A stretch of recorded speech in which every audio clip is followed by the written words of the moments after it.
be your moderator. I'll be your moderator for today.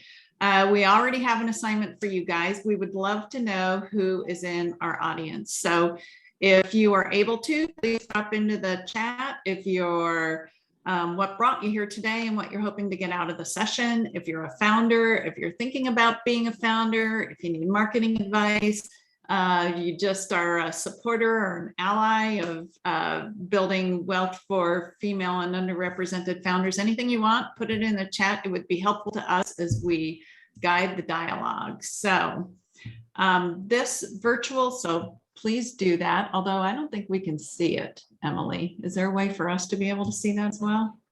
Oh, there we go. All right, excellent. So this virtual series has evolved from our She Scales program that we run at the agency. And She Scales is a marketing advisory that focuses on supporting women and underrepresented founders that are trying to scale their business, thus the name She Scales. We have a component of this program that's called office hours, where we provide individual support for some of these growth-minded companies. And that is where we get most of the inspiration for the topics for this series. One of the most common questions that we get during this office hours is around pitch decks. And founders really want to have the confidence in how to demonstrate that their business has scale potential.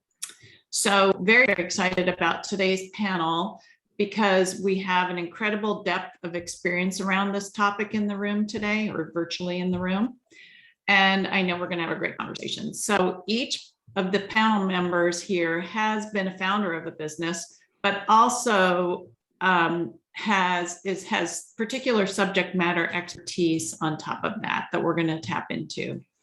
So the agenda for today is that each of the panel members will introduce themselves.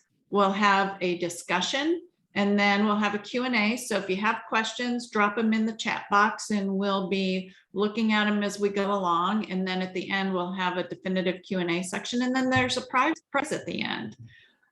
So let's go ahead and start with introductions. So our first panelist that is representing the voice of a woman-founded business that is currently in a high growth phase is Bianca Padilla, co-founder and CEO of Carewell. So Bianca, I'm going to turn it over to you and have you share some information about your journey to date. Absolutely, and thank you for having me.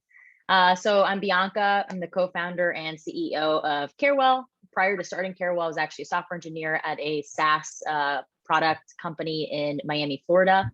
And Carewell really is the leading e-commerce retailer that provides high quality home health products and resources for family caregiver. And our goal is to help them navigate the process of aging at home. It was through personal experience that I founded the company when I found myself in helping my mom in her role and our role as the family caregiver for my grandmother for the first time. Really excited to be here today. We just closed a round of funding just a few months ago. And I'd love to share any helpful tips for anyone else who's going to go through it. Great. So our next panelist is Kate Delhagen. She's the founder and president of Oregon Sports Angels.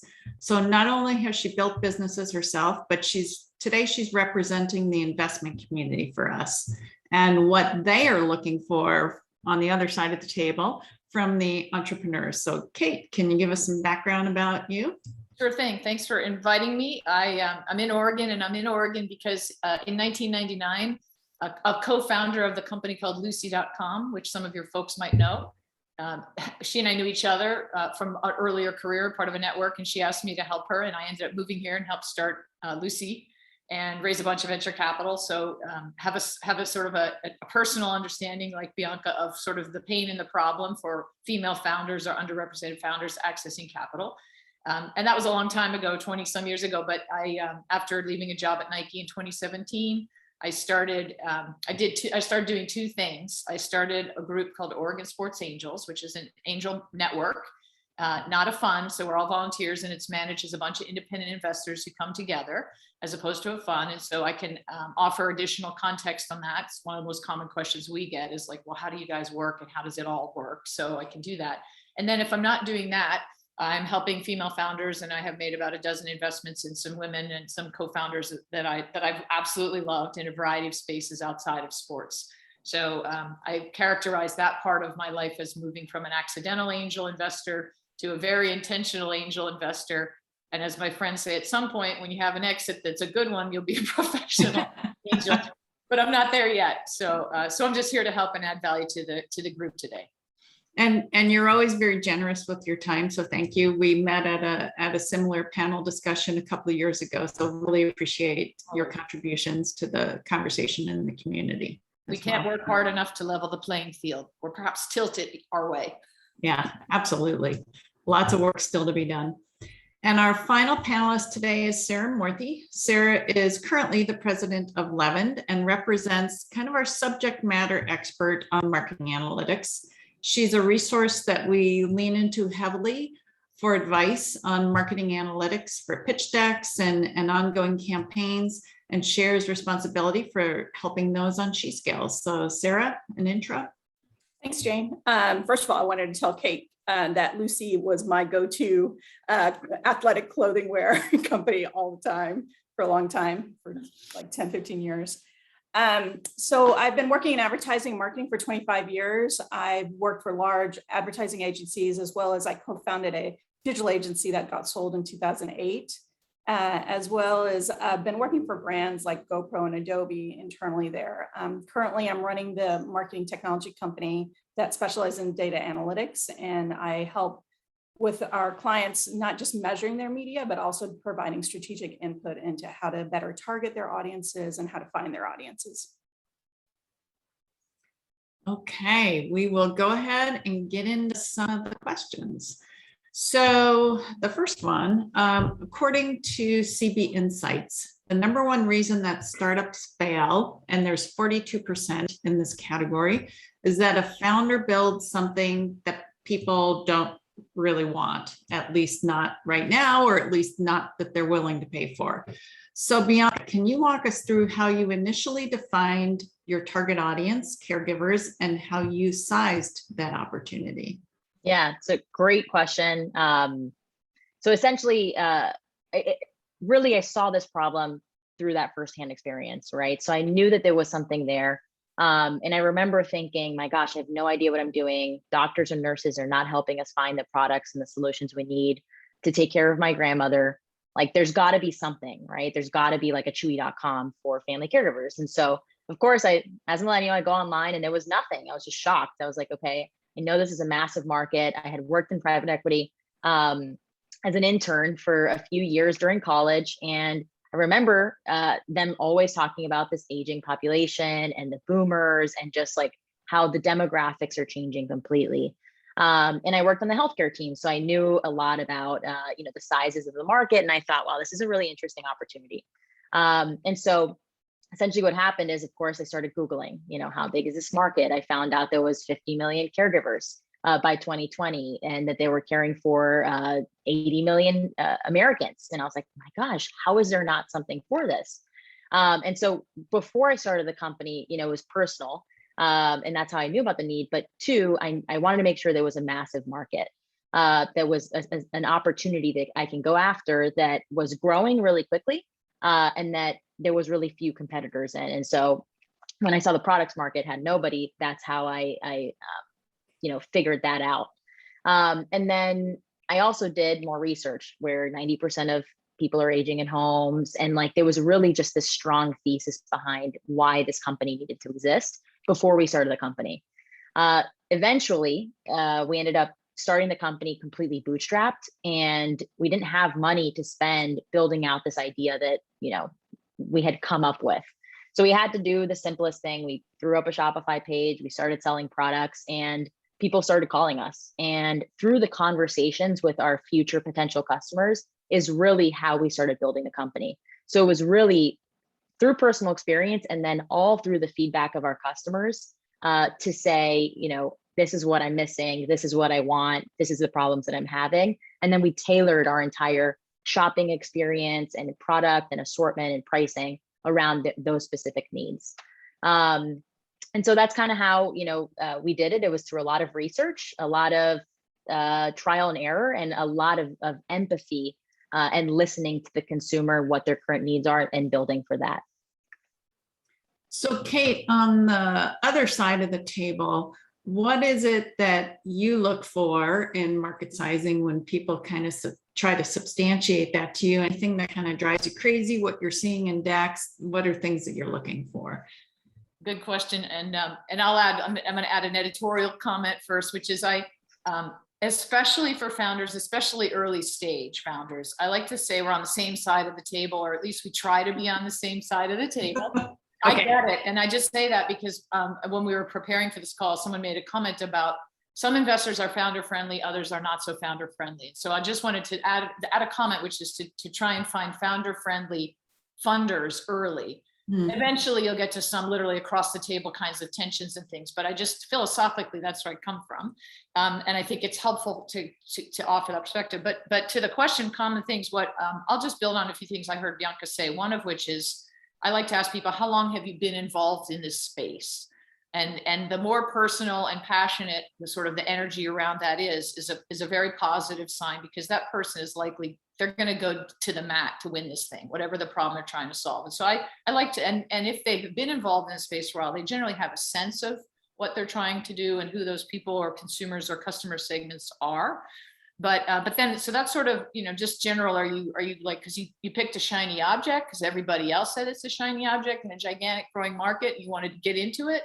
Or is it something you really, really care about and you're going to do, and you have to learn about the space, in a more quantitative way? So I kind of look for that, especially early on. And then to your point, ask a bunch of questions like, do you know what customer segment you're going after? How many of them are there? Where are they? How many of them have this problem? All the stuff you just heard Bianca describe.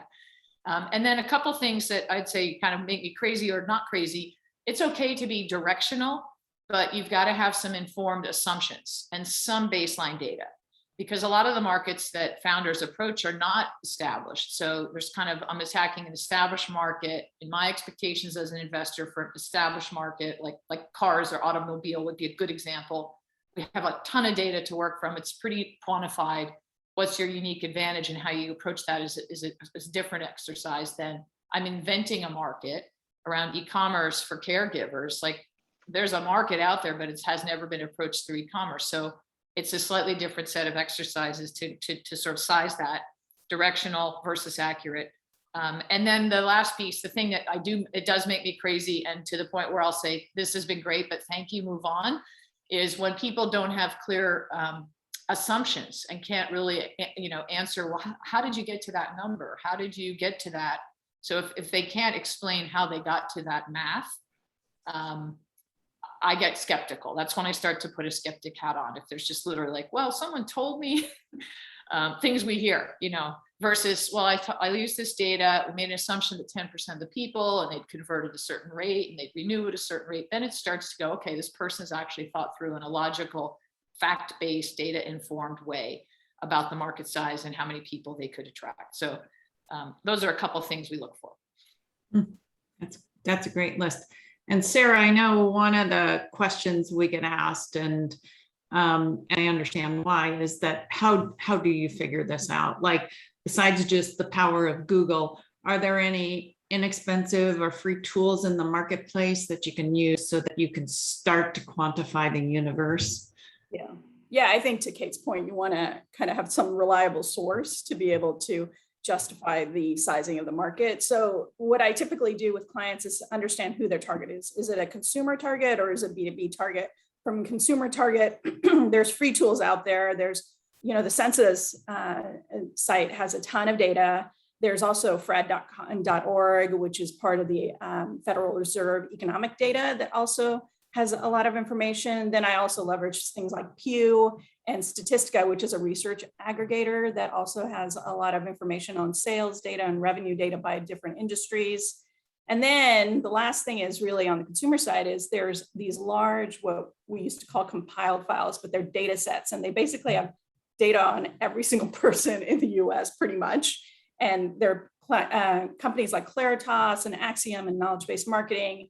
And what you can do with them is they typically sell direct mail lists. And what you can go is talk to one of the salespeople and actually tell them, hey, here's my target audience. it's women 18 to 35 that like chocolate ice cream. So they might have that data, and they can basically, they will definitely have all the demographic data. And a lot of times they have preferences and shopping behavior and things like that. So you can go and ask them how many people on your list actually fit that criteria. And that's how you can also estimate what the total addressable market is for yourself. On the B2B side, what we, if you're targeting small business or mid or enterprise businesses, one of the things that I would always do, it's the same premise, is that there's two large data aggregators in the B2B space that collect about 75 million target audiences in the business arena. And that's Dun & Bradstreet and Data Axle, which used to be Info USA. And again, you can go to them and say, I'm looking for certain businesses that are in in the advertising industry that have revenues of $10 million or more, and then they can kind of assess how many names they've got against those. Again, on the B2B side, you can use Fred.org and SBA and FIB. And then the last thing is, I know Bianca mentioned she Google searched, and that's like obviously a good place to go. But you could also leverage marketing tools like Google and Facebook have. And there's the Google search planning tool. So you can go in and actually say, I'm selling chocolate ice cream. How many people search for our chocolate ice cream every day? And that you can look in Google planning tools as well as Google Trends. And in Facebook is the same thing. How many people can I target against this particular interest or this behavior? So you get a size of what the audience is in the market.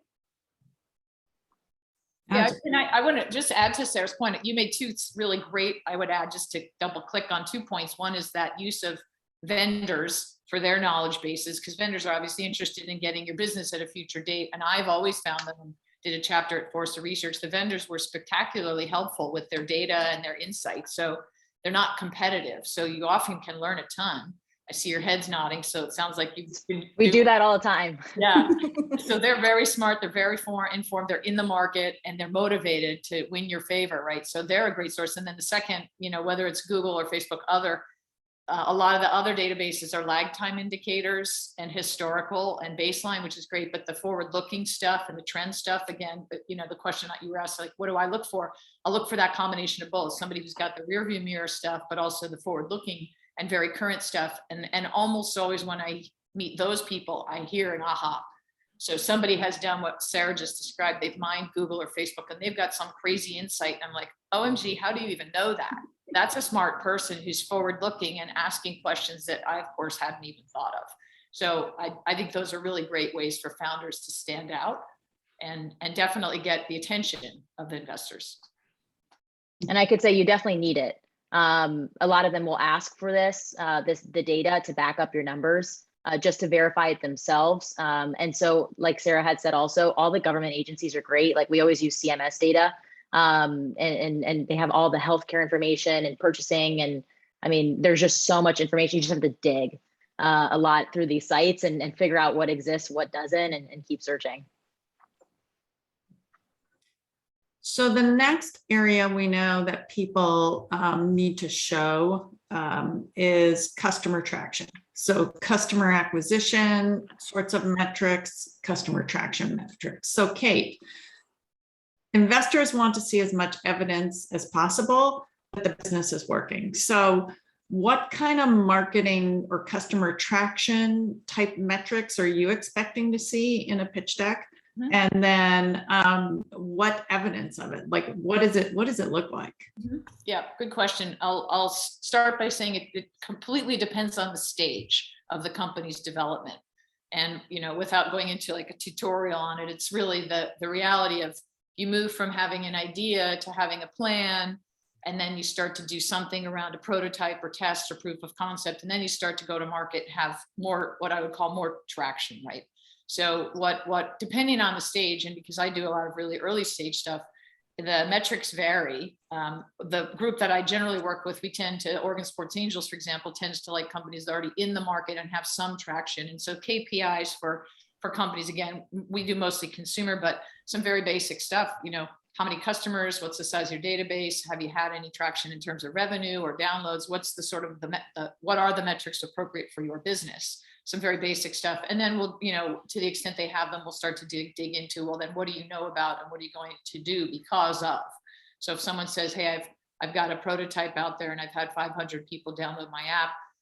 Then we want to know, of those 500 people over 30 days, 60 days, what patterns are you seeing? What does that indicate to you about what you will do in the future, right? Like what we're doing is working, or what we're seeing is not working, therefore we're changing and evolving. So it really does depend on the stage of the company.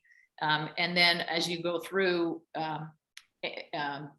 launch, because an investor is very interested in the idea of revenue generation in particular, at what point then the metrics become even more important around sort of the revenue equation.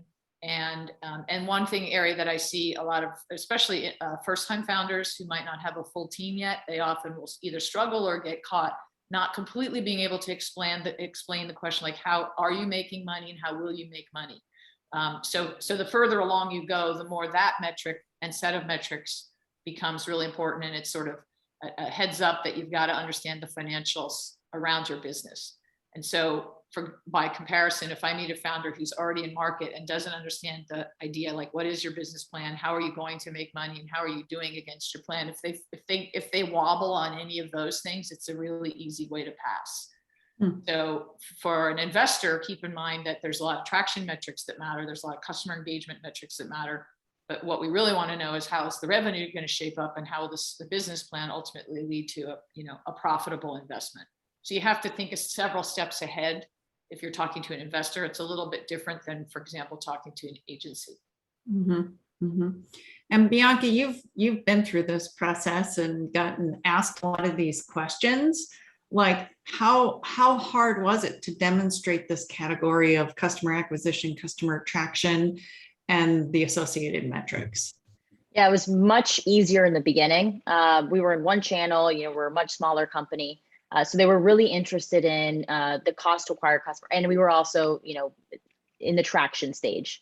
So we actually had customers, we were bringing in revenue, and all of this stuff is tracked via Google Analytics or other analytics platforms. So it's very easy to pull that data and say, here's how many customers we have, here's our growth, here's the demand per customer, et cetera. And what they're really interested in looking in is, what are the channels that you're in and why? Does it make sense for your business, and how quickly, and what's the cap that you can grow that channel? So for us, it was like Google Shopping, right? Because we actually sell products, it's high intent. But then there's the flip side, right? What's the type of customer you're acquiring? Are they good quality? So that's where for us, in our experience, being bootstrapped for a long time, we had a lot of customer information that went on for several years that we were able to show, here's the lifetime value, rather than projecting and say, okay, we acquired a customer for $20, they've spent $200, right? Over the course of 2 years. And so those are the two metrics that they're looking for in that traction stage. And then you start layering in the different channels. And then, so it's like, okay, if you start doing Facebook, how many customers can you acquire there? And are they better quality or worse quality, or the same quality customer that you're already? And then continue to offline message, and then it becomes a whole other issue of attribution. And, are these numbers accurate? But we look at it, or most investors will look at it as a blended CAC, or blended cost per acquisition. So it's all of the channels divided by, or the ad spend in all channels divided by your new customers. And so is that, scaling too quickly? Are you still acquiring the same type of quality customers, et cetera? And so it's just a matter of having enough data to show, or being able to break it down and say, this is, so for example, our last funding was much more significant than our first one. It was like 5 times the size. We really had to show them, okay, here are the channels we're going to enter, and here's what we think the CAC's going to be. So we had to do a lot of research, actually reached out to Rain and said, hey, what are the typical costs to acquire customers on TV or on radio or on this or that channel, and start building that into our model to show investors, hey, this is what we think the blended CAC's going to be, a certain percentage of our spend goes to each channel. And then we also think that our retention is going to increase with, several factors. And then that's kind of the game you play. So it's just math game pretty much, and then being able to execute once you get the money. Both of you have brought up this point, and I'd like to reiterate it, because even the people that come through a lot of the decks or presentations we get through SheScales, people don't know their numbers. And I hate to say it, but it is critically important to know your data, even if it's incomplete. Know your data, be able to make some of these projections. And so it is about numbers at the end of the day. And so, Sarah, anything you can share with us as far as what are some of the minimum metrics that you need to have when you start to go into this process? Because I know you've mentored quite a few people through this. Yeah, I've actually worked with startups where they have got so much data that they get kind of into analysis paralysis. And what I say is like, take a step back, and both Kate and Bianca talked about this. It's like, there's kind of there's measures and there's metrics. There's the measures of revenue or orders or things like that, and acquisitions. And then there's metrics, right? The ROI, the cost per acquisition, the lifetime value. Those are the kind of key ones, because those are what are really driving your business. Unless you're B2B and you're lead driven, then you think about it as cost per lead. And then what I would suggest then after that is really start thinking about your conversion funnel and start putting key metrics there, because what you want to show is where are your breakages, even before you show it to somebody in a deck, is like to understand your own business, because you could be putting marketing out there, getting a lot of site visitors, but they're not converting. What's happening on your site that's not happening? And Bianca mentioned this, like, there's so many free tools with Google Analytics, as well as when you start investing in some of that kind of what we call conversion tactics in marketing, like the Facebooks of the world and the Google searches and shopping and things like that. Those also have metrics associated with them where you're going to have to put some pixels on your site to be able to measure that over time. But keep it simple. Focus on kind of your end goal, and then leverage the kind of path to conversion to be able to understand how to optimize your business over time. I like that, measures versus metrics. That's clarifying. I was going to reiterate the know your numbers. One thing that I would offer, especially if there are founders or people who work with founders, is it is okay to not have all the answers. But what I would say is generally not okay is, and I've seen this in a lot of cases, particularly with women who are more likely perhaps than men to pass the mic in a meeting, et cetera. But literally the founder and or the CEO need to have like a very strong grip on the couple of key metrics, the couple of key measures. And if then they get asked questions that are in, next click zones, then it's okay to ask your backup singer, your marketing lead, your business analytics person, your CFO, whoever. But the early stage investors are really betting on the founder and CEO. And so they've got to have some confidence and some things dialed. And then it's okay to say, actually, I don't know, you're asking a question that's a little beyond my knowledge. Let me turn to my expert. So just a little coaching for the group on knowing the numbers, but being confident in a high level set, and then being confident to relay the questions that you will get to your more expert teammates. And this is an issue because even Bianca, you brought up, like, we helped you with like average cost per acquisition for like type products in some of the marketing channels. So you could do a pro forma, but not everybody's going to have that information. That's a tough piece of data to really know. So I'm glad to hear, you don't have to have, you at least need to know your own data. You might not have, curves like we have, projection curves. I'm a big fan of founder jujitsu. So in that context, I always like when a founder's like, well, I don't know, how would you figure that out? Right? Like, turn the tables back on Mrs. or Mr. Smarty Pants who just asked that question. So I'm a big fan of, like, as long as you're in the zone where you've engaged the audience, you've built some trust that you do know what you're talking about. And then someone asks you a question, you just are like, I don't know. That's often because somebody's trying to be like super smartest person in the room, in my experience. And I jujitsu that back, say, well, I'm not sure. How would you approach that? How would you figure that out? And sometimes that actually breaks down whatever tension or weirdness was going on. So, and can actually help you get to the answer. So just another perspective for a founder who gets that question that they don't want to get. Yeah. Actually, always, whenever I go into an investment meeting or I'm meeting somebody for the first time, I always ask them, what are the metrics you're looking for? And then it helps me also qualify whether the investor is really an investor in the space, because if they say, our LTV to CAC within 6 months is 4 times, I'm like, okay, then that's not the type of investment that we are. It's not really a consumer e-commerce type space. And you're not going to be a good fit for us, but also it gives me a sense of how are other companies doing? How am I benchmarking against them? And are we a good fit, right? And so investors have great information because they see so many companies that you can actually ask them, hey, what do you see in your portfolio companies in terms of CAC for this category? And they're pretty willing to share a lot of information openly. So I'd encourage to just reach out to angel groups, people like Kate who have seen so many deals. If you don't have a great network, angels are great. That's how we met so many people. They're so open with their time, and we'll always connect you or try to connect you with people who might have that data. Yeah, I was going to mention there's to Bianca's point, there's a VC company in Silicon Valley that I've leveraged their data because they actually publish against different industries, cost per acquisitions.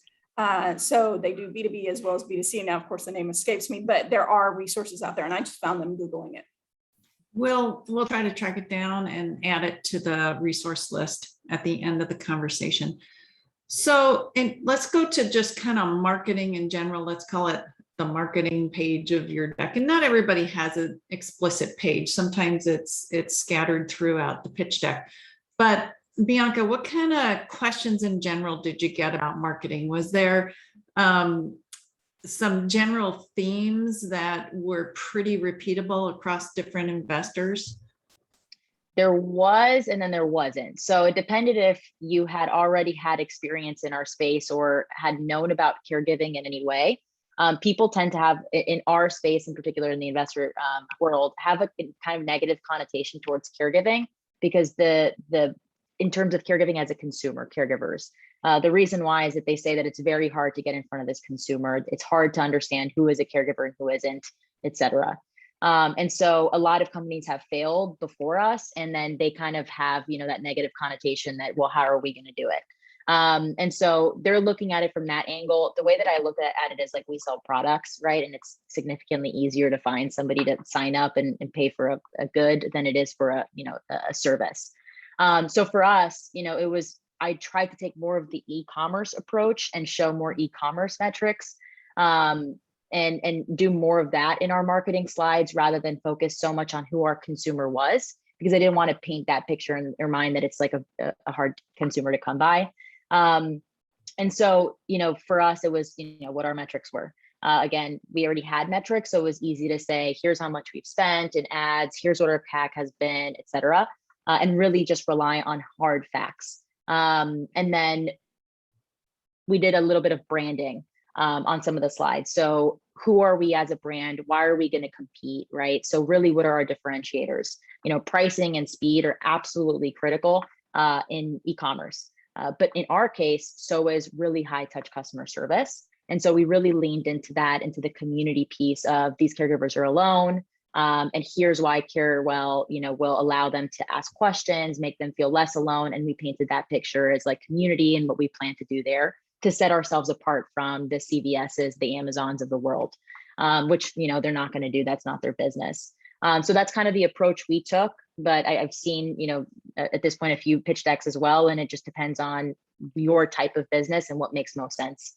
And Kate, what kind of marketing questions outside some of the numbers do you really look for, or do you ask questions about, and how much emphasis do you put towards, let's call it the marketing bucket? In general, yes and yes. I kind of view this one, and on my focus again, mostly consumer, but you could also translate to B2B and just sort of saying that customer. But the first question is, for me, always starts with how well do you know your consumer and how well can you define that consumer and really get specific, particularly early on. And like Bianca could probably go on for hours about who her target consumer is, right? And then there's sort of other segments who come up out over time. But first, marketing should always start with who are you trying to serve? And that is generally a consumer or segment of consumers. Then the second question is, and it's not in a sort of quantitative zone, but it's very important to us, especially in consumers, tell us about your brand and your brand positioning. So there's sort of this element that's true branding and a huge piece of marketing, and it's so competitive. Consumers do remember brands. And so a big discussion point for us is always, well, what is your brand? How did you define, how are you defining it? How are you positioning it? And tell us what you will stand for as a brand. So your brand ethos. And then the third thing is, and then it gets more sort of real and tactical, as in what's the functional plan to go to market? And so I kind of approach it as sort of the higher order go to market. And I do a lot of coaching with people who haven't been commercial, either a salesperson or a marketing person. They just haven't have that commercial mindset. So I encourage founders to have a go-to-market strategy. And within that, you have different components, one of which is, what is your marketing plan? And I default to one of the simplest acronyms I ever learned when I was younger than you guys even, AIDA, right? What is your plan to drive awareness amongst your target consumer? What is your plan to get them interested in what you're doing? What is your plan to get them to desire and decide to lastly take action?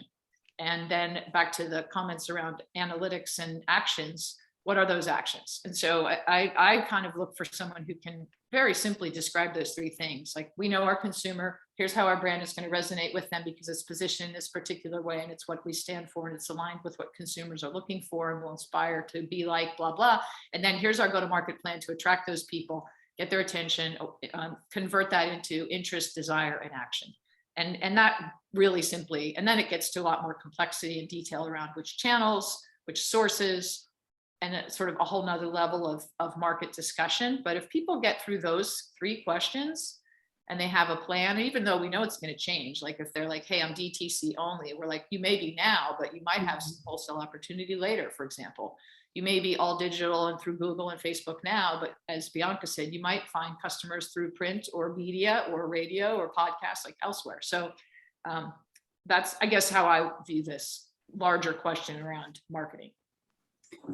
And so, Sarah, there's lots of people who marketing is not their core competency as they're starting a business.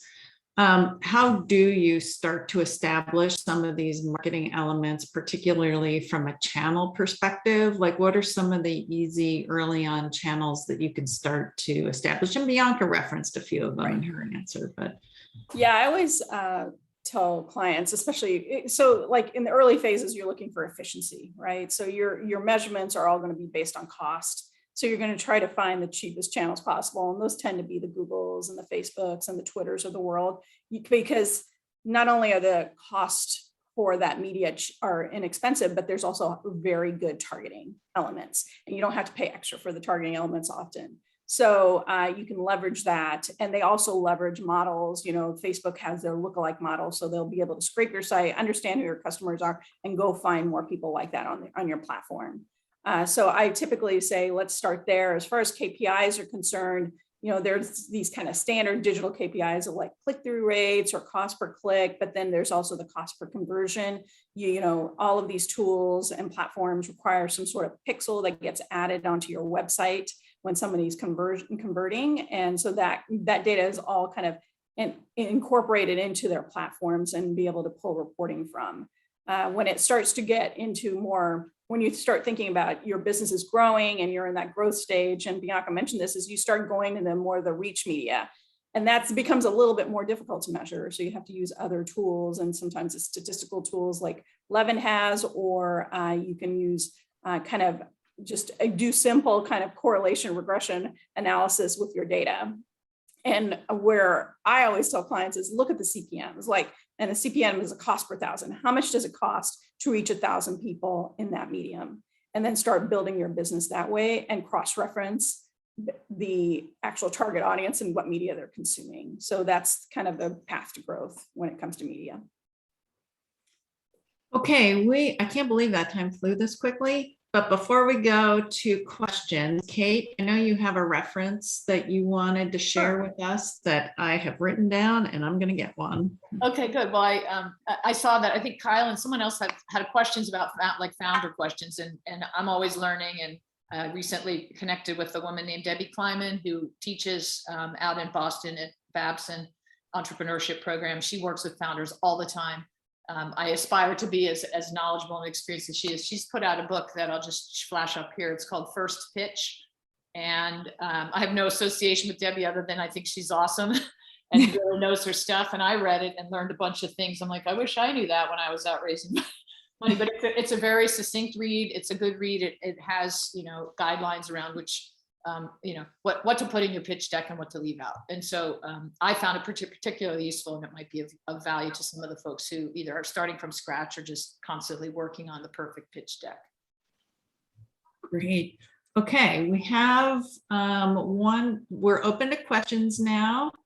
So one of the questions is related to, at what stage do you know you needed venture investments to scale? Was it a certain amount of time, certain amount of customers? Like what is that trigger point? I know Bianca, you want to let us know when you knew, like when did you know? Because you It's when you bootstrapped. can't hire anybody else, but you really need to. So for us, I mean, we were customer care, and it was for years, it was me and my co-founder, John. We ended up hiring 3 more, and we needed a lot more to sustain just the volume of calls that we were getting. And we just couldn't afford to do it without taking too much of a risk, right? Because you are hiring people, and they're putting their life on your hands. And so I wanted to be respectful of that. And so when I realized, it's too risky to continue going on just the little limited cash that we were, pretty much, because it's a cash flow positive business, we decided to go out and fundraise. And then 2, our growth was being slowed, right? Because of that, we couldn't spend as much as we wanted to. And then COVID hit, and it was like, yes, we have to, like, the business is doubling. Like, we have to get bodies in here to answer the phone immediately, or we're going to crash. So it was, in our case, a very immediate need that we needed to. So yours was an operations imperative in a sense. Okay. Yes. Kate, any thoughts? Oh, yeah. That's a whole nother webinar. What kind of capital and how much and at what stage? Because there's, dilutive capital and non-dilutive capital. And so that's kind of headline A. And the less dilutive, the better. And then Bianca mentioned one key point, people are part of the equation. There are a lot of businesses that need capital to fund inventory. There are lots of ways to fund inventory. A lot of founders struggle because they can't get a bank loan, et cetera, et cetera. But there are other ways to fund inventory that are non-dilutive. So I guess it kind of depends on the kind of business the company's in, and definitely the stage of growth. And then the other point that I would add is if you have early investors, they will be probably one of your best sources for additional capital, either directly if they can follow on or make introductions to other people. So I don't know, I'm curious, Bianca, is that kind of how you found your incremental capital, sort of people you knew, next stage people who you knew or they knew? That's definitely part of how that fundraising works. Yes, it's also a question I always ask, right? What's your follow-on investment strategy? And do they, what percentage of businesses do they continue to fund? Because that'll show you, do you have somebody who's like really in it with you, or are they making 100 million investments? They don't care if you fail, they're not going to come in and especially if you need it. And so that's one of the important things as well. And then many investors actually have pro rata rights. So they have the right to continue making their investment over time through additional fundraising rounds. And most of them, in our case, everyone has. And some of our investors wanted to continue, but there wasn't space. So then that topic comes up as well. And so, it just depends again on the type of capital, like Kate was alluding to, and the position that the company's in, and how much money you need, et cetera. I would just add one other point around in the market. Have a good answer for use of funds and milestones that you'll achieve with those funds. Because if you're like, hey, I just need $5 million to get me 12 months down the road, that's great. But now I need to know what 12 months down the road does for us, right? What milestones, what are the benchmarks or KPIs, et cetera. So, and then I think somebody just chimed in on the chat just to further the capital question here. Advantage of a bank versus investors, and maybe I'm missing something here, but a bank is generally non-dilutive and loans, and you will have to pay those loans back. Investors are owning a piece of your company, and we may or may never see a return of that capital. So it's sort of a fundamental question for a founder is, would I put my personal assets on the line and secure a loan, which a lot of people do to get them started. They pay the loan back at some interest rate. Or would they rather sell a portion of their company to some, friendly, like-minded, growth-minded investors? And then the question in that case is, and how much and at what price? So there's lots of, and then there are other ways that, there are grants, there are other instruments out there that, that can help you fund your journey, and they do evolve over time. So I hope that answers the question that Monica had thrown into the chat. Excellent. because I didn't even understand the question. So there you go. I'm glad you grabbed it. I was like, It took me a while to learn. It was not like I was born this way. I learned by asking lots of people questions and learning and constantly learning. And again, there have been some new sources for founder capital that have come online. Like inventory financing wasn't a thing until a couple of years ago. It became a thing. Now it's relatively easy to get that non-dilutive capital to fund an inventory-based business. I don't know, Bianca, I see you nodding your head there. Maybe you've done that or are considering. We haven't, but there's options like ClearBank who will fund like the marketing capital that you spend. And so it works similar to a bank, except for it's much faster. There's really no, you don't have to have any assets secured. And so there's very little risk for the entrepreneur, like going through a traditional source like a bank. Yeah, and like Amazon lending. I mean, there are lots of different sources out there. Interesting. All right, I don't see any more questions, so we're going to move on to the giveaway portion of the most important part. So as always, people from the agency are not supposed to win. So if one of them comes up or someone related to me, then we won't let you win.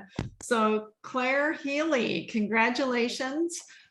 We do have your email address. So Emily will contact you after the session, and we have a nice Portland oriented prize for you that we will send on over to you. Anything else you need, Emily, from that? Oh, Claire Healy, if you are here, feel free to chime in on chat. Otherwise, we are set. Yeah, that's somebody says they love the prize wheel. Yes, that's our kind of cheesy prize wheel. So, but it's always adds a nice brief moment. So first of all, really want to thank all our panelists for this session. I found it very, very interesting and informative, and I learned a lot of new stuff too. Bianca, congratulations for the growth of your company. It's very exciting to watch that happen. I know it's been a ton of work. She's up to 100 people now, you guys, just over the last year or so. So that's really very compelling, and I'm sure inspirational for all of us. And Kate, you're always a wealth of knowledge, as well as you, Sarah, from different perspectives. So thank you for that. We do plan to have these sessions quarterly. So if you have any feedback about topics you would like to see, we always appreciate that feedback. And we hope everybody was as inspired as I was today. And we want you to go out and to scale fearlessly. So thank you, everyone. This is great. Thank you. Thank you.